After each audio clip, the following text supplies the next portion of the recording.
Olympic গেমসে সেরা হলে মিলবে পদক, কিন্তু যারা পুরস্কার পেলেন না তাদের কি হাতে কেবল পেন্সিল? সব প্রতিযোগীকেই একটি গিফট কিন্তু হাতে তুলে দেয় অলিম্পিক কর্তৃপক্ষ। সেখানে তোয়ালে, জলের বোতল, এমন নানা রকম ছোটোখাটো জিনিসের সঙ্গে একটি জিনিস থাকা আবশ্যিক, তা হলো কন্ডোম।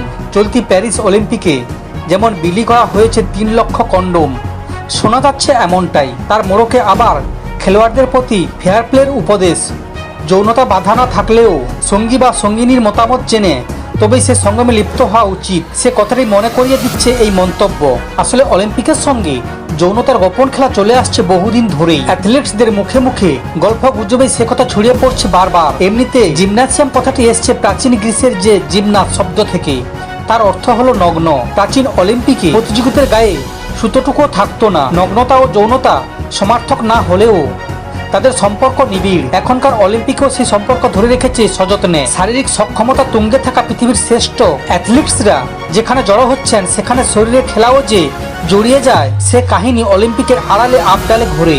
5 বারের সোনাজয়ী মার্কিন সাঁতারু রায়ান লোচে যেমন জানিয়েছেন, প্রায় 70 থেকে 75% অ্যাথলিটস নাকি এখানে সে যৌনতায় লিপ্ত হন।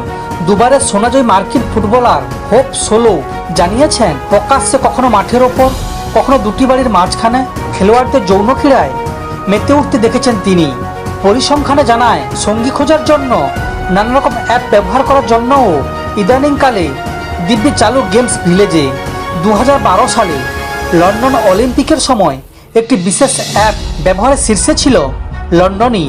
আবার 2013 সোচি উইন্টার অলিম্পিকে এমন আরেকটি অ্যাপের রমরমা ছিল বলে শোনা যায়।